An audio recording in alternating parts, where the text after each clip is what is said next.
The story begins on a beautiful, sunny morning when I hummed to myself while loading goodies into a huge picnic basket.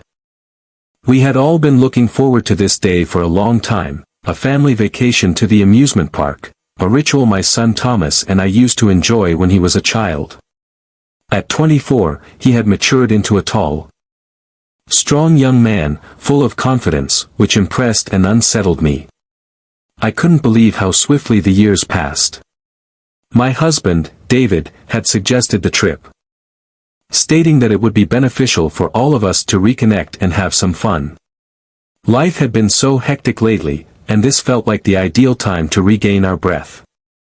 The weekend was intended to be full of laughter, cotton candy, and roller coasters, but I had no idea how much this journey would alter my perception of my family and myself.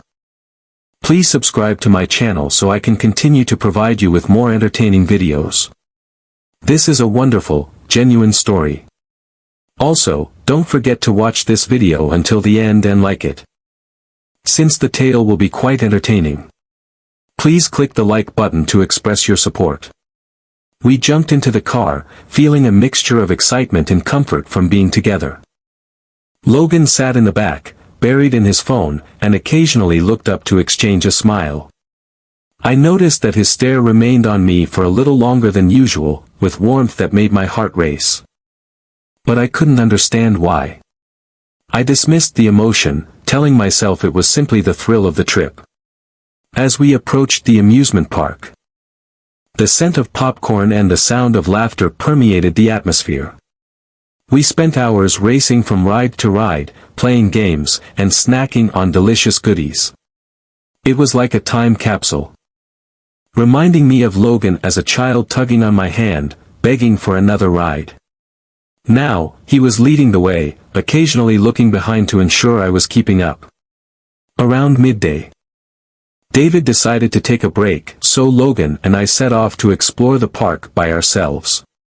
We went to the Ferris wheel, which we normally leave for last.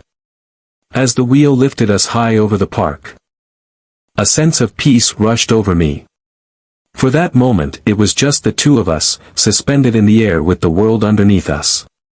"Have you always been there for me?" Logan spoke gently, staring at me with an expression I didn't quite comprehend.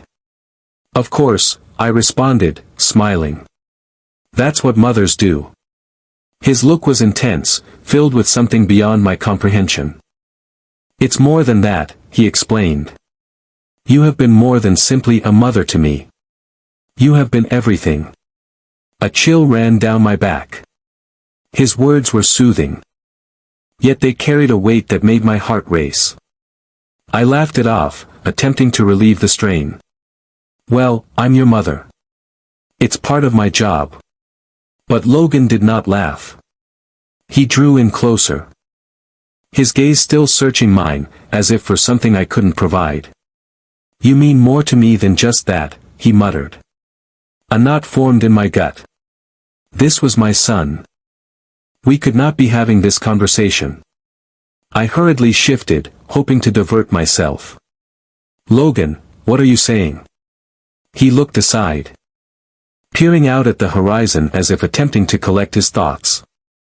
He replied, his voice barely audible.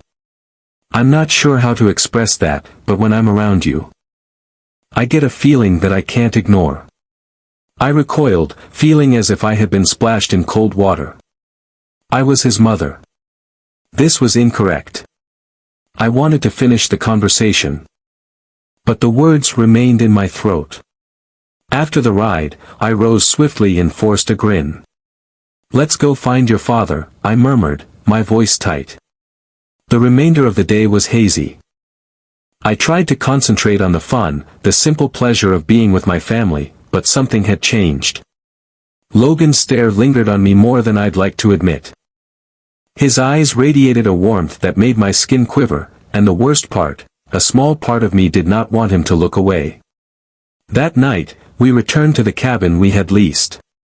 David, fatigued, went directly to bed, leaving Logan and me on the porch. The silence was broken only by crickets and rustling leaves. "Mom," Logan's voice interrupted the silence, "I need to tell you something." I could sense where this was going and tried to stop it before it began. "Logan, please," I asked, my voice trembling. "Whatever you're feeling is not." "I can't help it," he interrupted. "I know it's wrong, and I shouldn't feel this way, but I do. And I suppose you feel it as well." My heart stopped. I could not breathe. "Logan, this isn't correct. I am your mom." He grabbed for my hand and held it tenderly. "I know," he replied, his voice trembling. "But when I look at you, I don't only see my mother. I see someone that I can't stop thinking about." I snapped my hand away and stood up abruptly. "No," I replied, my voice wavering. "You're perplexed. It's only a phase. You will understand it was a mistake." He stood too, bridging the gap between us. "What if this isn't a mistake?" he whispered. "What if this is the most genuine feeling I've ever experienced?" I turned aside, tears in my eyes. "We can't do this." "Logan," I muttered, struggling to speak.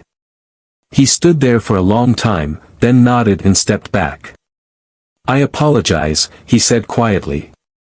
"I did not mean to make you uncomfortable." I wiped away a tear, attempting to compose myself. "Let's simply go inside," I suggested. "It is late." We returned inside, the weight of what had just happened hanging between us like an unsaid reality. I was uncertain about the future, yet I understood that we had crossed a boundary, and there was no going back.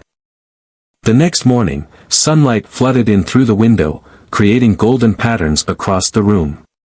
I lay awake, mentally repeating the events of the previous night. It seemed weird.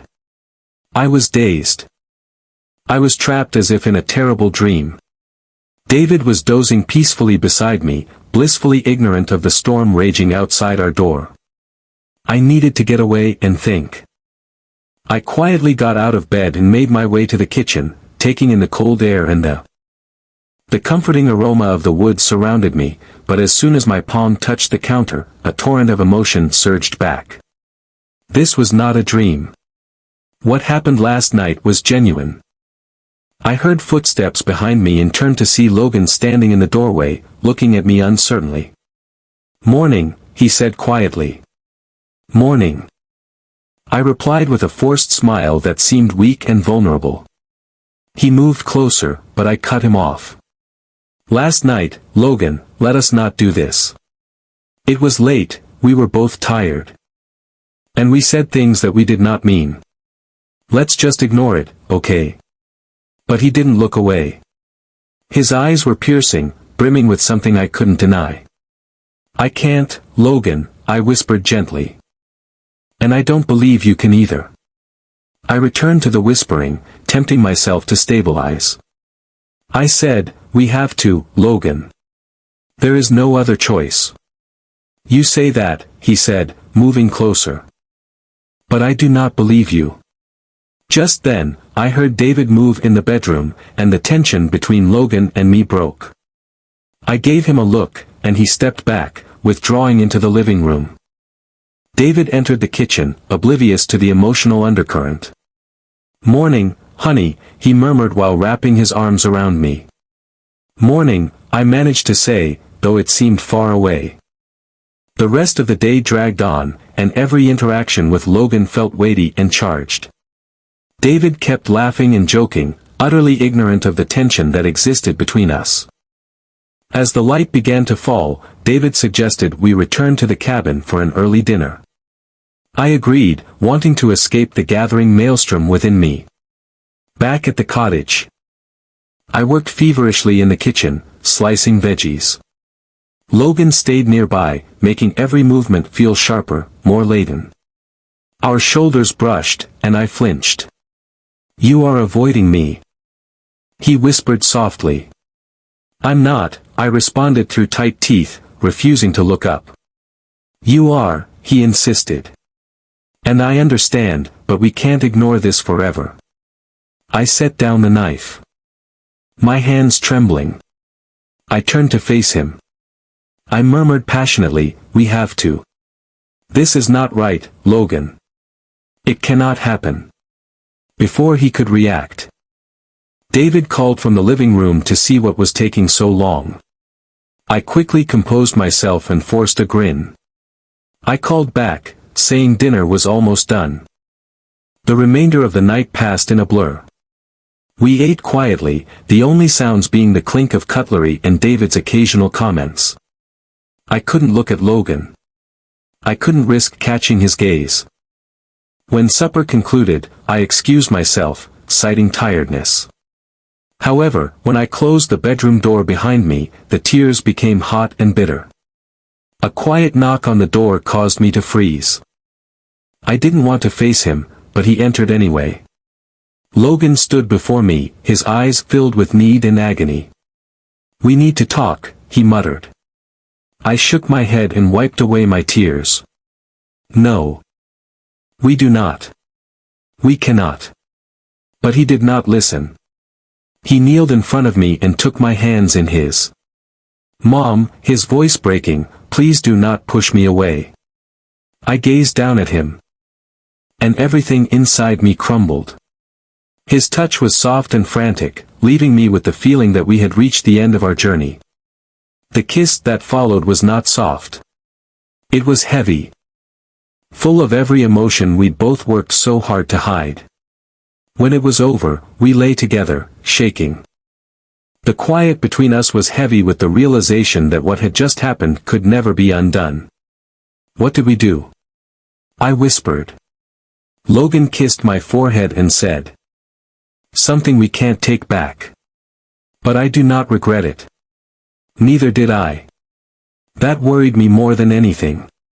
The following several days felt like an interminable blur. With the world appearing out of focus. We went about our usual routines, but everything felt different. Logan's glances seemed like unsaid conversations, a common secret from which neither of us could escape. David remained indifferent, smiling and carefree as if nothing had happened. But things had changed. I could feel it in every word, touch, and moment I had with Logan. Logan and I would have quiet moments at night. Stealing glances across the room as the house fell silent and David slept soundly. We would sometimes sit together, but there was always a tangible space between us. The recollection of what we had shared hovered between us like a shadow we couldn't escape. Logan walked into the kitchen one evening while I was preparing dinner. He didn't say anything at first. Just stood there and watched me. I could feel his gaze on me, which made my heart accelerate despite my efforts to ignore it. "You've been quiet," he finally murmured. His voice mild but with a weight that I couldn't ignore. "I'm simply trying to concentrate on what's in front of me," I responded, keeping my tone steady. There was a lot to do. But I knew it wasn't only dinner that was stressing me out. It was everything that had transpired between us, everything we avoided. "I can't stop thinking about it," he acknowledged. His voice barely audible. About what occurred and how we both felt. I turned to face him, my heart beating against my chest. "Logan, we've previously talked about this. It was a mistake, a moment of vulnerability." But he shook his head and moved closer. "It was not a mistake. I have never felt more certain about anything in my life. You can't keep acting like nothing happened." I stepped back, feeling my heart speed up. "This is not right, Logan. We can't continue down this route. It's not healthy." He took a long breath before reaching for my hand. "Mom, I no longer care what is right or wrong. All I know is that I cannot stop thinking about you. You know, about us." His words weighed heavily on my chest, suffocating me, but something inside me wanted to listen, to give in. I jerked my hand away and shook my head. "No, we cannot do this. This isn't us. You are my son. What if it's more than that?" he pressed. "What if we aren't just mother and son anymore? What if this is something different, something real?" Tears filled my eyes. I glanced aside, unwilling to face his stare. "I'm not sure what this is, Logan, but it can't be this." Logan did not answer. He just stood there and watched me, and for a little time. I imagined he might say something else, something that would change everything. But he did not. He merely nodded and walked away, leaving me standing in the kitchen motionless. The days that followed were characterized by awkward silences and difficult situations. Logan's intense gaze seemed to penetrate right through me, and every time I felt the same tightening in my chest, a combination of shame, anxiety, and want that I couldn't shake. I attempted to maintain my distance, to concentrate on anything other than the feelings churning within me. However, every time I glanced at him, the weight of our shared secret threatened to consume me. Logan came out one night to join me on the porch, where I was gazing at the stars. We sat in peace, with the only sounds being the rustling of the trees and the distant calls of nocturnal creatures. He broke the pause, saying, "I know it's hard, but I don't regret what happened, and I can't keep pretending it wasn't important." I took a shaky breath and tried to steady myself. "I don't know what to say, Logan." "You don't need to say anything," he said calmly. "I just wanted you to know I wasn't going anywhere. I cannot, not when you're dear to me." His honesty deeply resonated with me, and I realized for the first time that the path ahead would be challenging. To forsake the love he described, no matter how terrible it seemed, was genuine. And there was nothing I could do to remove it from my heart. I stood up and wiped away a tear that had escaped my eye. "Logan, we have to stop this. For our own benefit, this cannot happen again." He stood as well, his face relaxing, but his eyes remained filled with the same intense need. "I understand," he murmured, his voice breaking. "But I can't change how I feel. And I don't believe you can either." The days after that talk were fraught with excruciating stress. I tried to pretend everything was fine, but it was impossible. Every time Logan gazed at me, his eyes conveyed the truth, and if I averted my gaze, I felt as though I was betraying myself. Finally, on the final night of our journey, as the stars twinkled above us and the crisp night air filled my lungs, I realized I couldn't run from this any longer. The feelings, the perplexity, and the guilt could not be ignored. Logan and I stood together once more under the magnificent sky, and everything else seemed to drift away. In the calm of the night, it felt like we were the only two people on the planet. But then I pulled away. "I can't do this," I muttered, my voice shaking. Logan did not say anything. He simply watched me, and in his eyes, I felt both anguish and understanding. He knew I was correct, but he also understood that neither of us would ever forget what had transpired, no matter how hard we tried. We walked back inside side by side. But the gap between us had already grown. I knew it was not finished for either of us. The consequences of our actions would follow us, constantly lingering in the background, impossible to forget. Even as I lay in bed that night, listening to the sweet sounds of the world outside, I knew nothing would ever be the same. The next morning, I awoke to the sound of birds outside the cabin. But something felt different. The air was dense with something unsaid, something that had altered everything. I lay in bed for a long time, unable to move, my mind repeating every glance, touch, and word Logan and I exchanged. It was a nightmare I couldn't escape from, and the truth felt smothering. David was already awake when I left the room, blissfully unconscious of the fury that had erupted between Logan and me.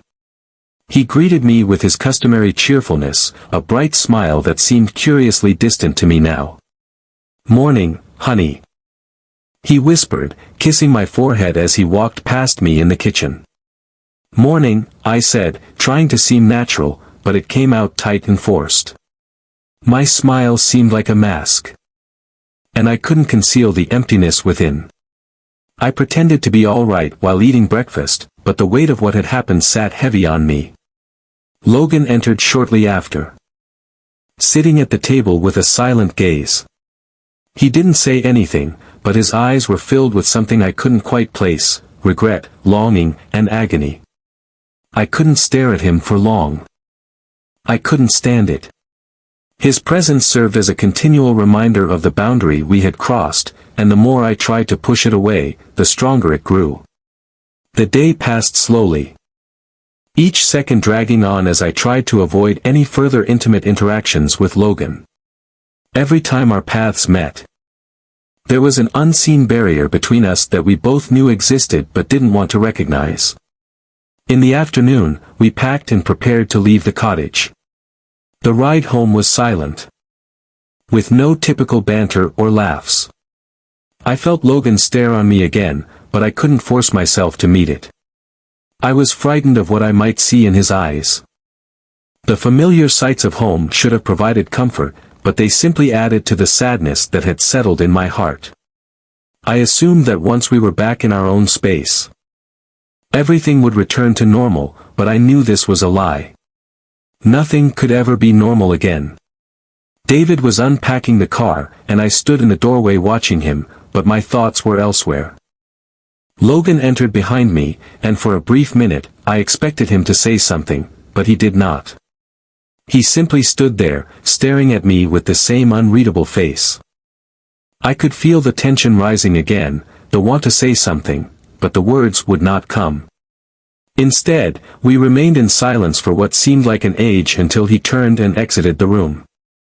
I couldn't stop myself from following him, and I had no idea why. It was as if I was being drawn toward him despite my better judgment. When I entered the living room, Logan was standing near the window, with his back to me. I hesitated for a while, unsure what to do or say, but then he spoke, his voice barely audible. "I apologize," he said. "I know everything is messed up, but I can't simply forget it. I can't pretend that it never happened." I stood paralyzed, unable to move, my heart hammering against my chest. This was it, the situation had reached a critical point, but I wasn't sure how to solve it. How could I? "I know," I responded gently, just above a whisper. "But we need to move on. We need to forget about it." His back tensed, and his posture conveyed irritation. "You cannot tell me to forget it. You cannot make me pretend that I do not feel this way. I can't simply let it go. It's not that simple." I swallowed hard, the agony in my chest nearly excruciating. "Logan," I whispered, "we cannot keep doing this. We cannot keep pretending. It's wrong." He turned slowly, his eyes filled with emotion. "I understand it's wrong, but I can't help how I feel. I'm not sure how to fix it." I stepped back, my entire body trembling. "You have to, for both of us and our families." But even as I shouted the words, I knew what we had done was irreversible. The feelings, connection, tie, or whatever it was, were already present. And they were not going away. Logan did not answer. He simply stood there, his gaze riveted on mine, a wordless understanding passing between us. He didn't need to say anything more. We were both aware of what had occurred and how it had altered our lives. And in that moment, I realized that no matter how hard I tried to move on or pretend it never happened, I would always carry it with me. It would remain a part of who we were. As I turned away and returned to the kitchen, I couldn't help but feel the weight of it all: guilt, grief, and confusion. It was a burden I wasn't sure I could bear. But I had to persevere. I had to keep lying, smiling, and moving forward, because that is what my family did. Even when the reality was too difficult to bear, we persisted, because we had no choice. And so, we would go about our lives, each of us keeping our secrets close and never discussing what had transpired. But deep down, we knew the truth, and it would torment us forever.